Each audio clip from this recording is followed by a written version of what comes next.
Assalamualaikum warahmatullahi wabarakatuh. Alhamdulillahirrabbilalamin. Wassalatu wassalamu ala asrofil anbiya wal mursalin wa ala alihi wa sahbihi ajmain amma ba'du. Perkenalkan, saya Denia Din Farhani. Saya berasal dari jurusan Teknik Sipil, program studi S1 Teknik Sipil Universitas Negeri Malang, dan berasal dari offering E22 mata kuliah Pendidikan Agama Islam. Di sini kita akan membahas doktrin-doktrin pokok akidah Islam. Let's check it out. Tauhid merupakan kepercayaan akan keesaan Allah Subhanahu wa Ta'ala. Ajaran tauhid telah didakwakan oleh para nabi dan rasul sebelum masa Nabi Muhammad SAW. Namun, ketika masa Nabi Muhammad SAW, ajaran tauhid ini lebih ditegaskan lagi, sebagaimana dijelaskan pada Quran Surat Al-Anbiya ayat 25. Bismillahirrahmanirrahim.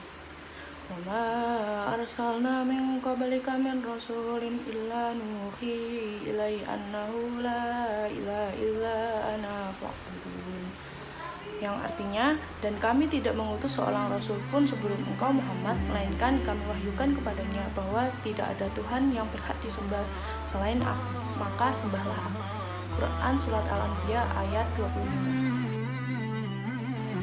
Eksistensi Tuhan dan fitrah manusia untuk beragama, sebagaimana dijelaskan dalam surat Luqman ayat 30 yang berbunyi Bismillahirrahmanirrahim. Dzalika bi annallaha huwal haqq wa anna ma yad'una min dunihil batil wa annallaha huwal aliyyul kabir. Yang artinya, demikianlah karena sesungguhnya Allah dialah Tuhan yang sebenarnya, dan apa yang mereka seru selain Allah adalah batil.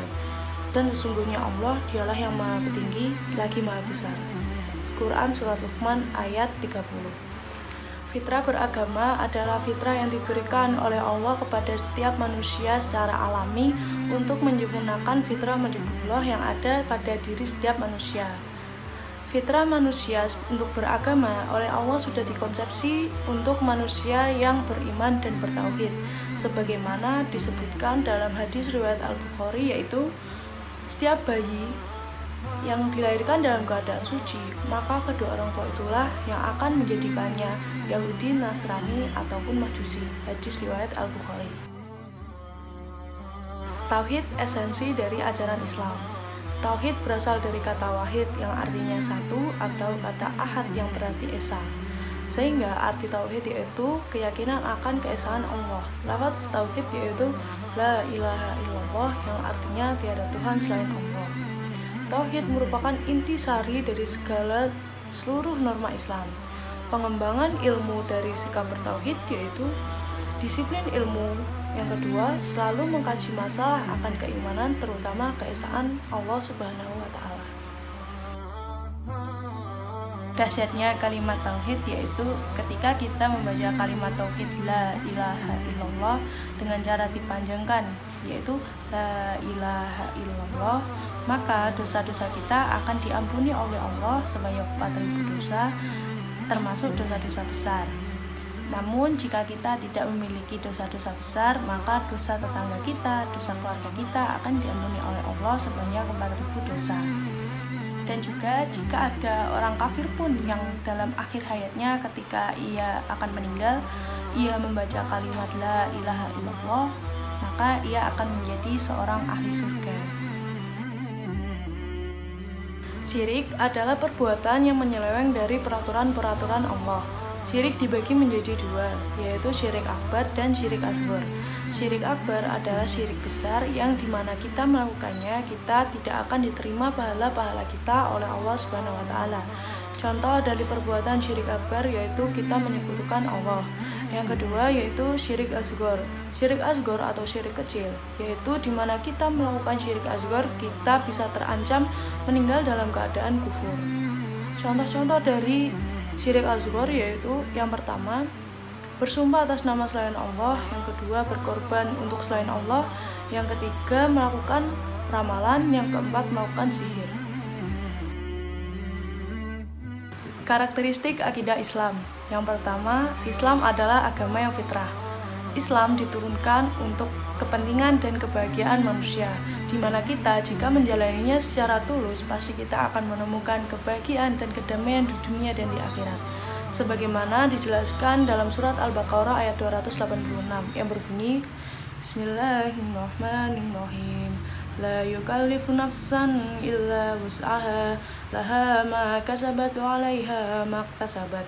Yang artinya, Allah tidak membebani seseorang melainkan sesuai dengan kesanggupannya.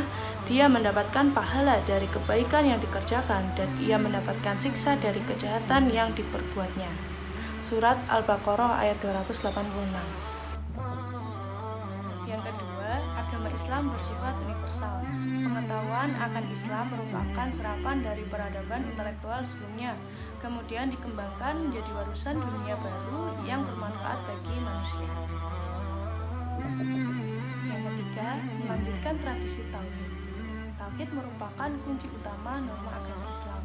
Jika manusia bertauhid, maka dia akan bahagia di dunia dan di akhirat. Yang keempat, Islam menjadi penyempurna agama-agama terdahulu. Sebelum Islam datang, sudah ada agama-agama terdahulu yang masuk. Namun setelah Islam masuk, adanya akidah Islam menjadi penyempurna agama-agama sebelumnya. Yang selanjutnya yaitu Islam mendorong kemajuan.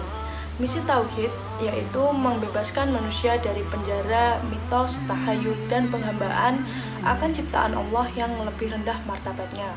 Islam mendorong kemajuan karena segala apapun yang dilakukan untuk kemajuan asal tidak melanggar syariat Islam maka halal hukumnya. Perbandingan agama. Yang pertama, agama Yahudi. Agama Yahudi merupakan agama tertua antara agama Semitik yang telah ada 4.000 tahun sebelumnya dan sudah banyak sekali perubahannya. Alur dari agama Yahudi ini adalah Nabi Musa merupakan penganut kepercayaan monoteisme, yang berarti Tuhan itu satu atau Tuhan itu esa. Namun sepeninggal Nabi Musa, kaum Yahudi ini semakin merajalela untuk menyembah berhala dan keyakinan untuk konsep Uzair merupakan anak Allah semakin dipercayai, sebagaimana dijelaskan pada Quran surat At-Taubah ayat 30 yang berbunyi, Bismillahirrahmanirrahim. Wa qalatil yahudu Uzairun ibnullah. Yang artinya, dan orang-orang Yahudi berkata, Uzair putra Allah. Yang kedua yaitu agama Kristen. Agama Kristen muncul setelah agama Yahudi dan sebelum agama Islam. Agama Kristen merupakan agama yang dianut oleh orang-orang yang percaya akan adanya Yesus Kristus atau Isa Al-Masih. Namun siapa Yesus Kristus itu sebenarnya masih dipertanyakan, karena oleh Al-Quran dijelaskan bahwa murid Yesus yang bernama Yudas itulah yang telah berkhianat, yang disalib setelah wajahnya oleh Allah dimiripkan seperti Nabi Isa. Yang ketiga yaitu agama Islam, agama lama yang baru. Jika ditinjau dari ajaran nabi-nabi terdahulu, Islam merupakan agama tertua karena ajaran yang dipelopori oleh Nabi Adam alaihissalam. Islam merupakan sumber dari ajaran agama-agama lain. Islam mengedepankan konsepsi Tuhan Maha Esa, yaitu hanya ada Allah Subhanahu wa Ta'ala. Sekian penjelasan dari saya, mohon maaf apabila ada kesalahan. Wassalamualaikum warahmatullahi wabarakatuh.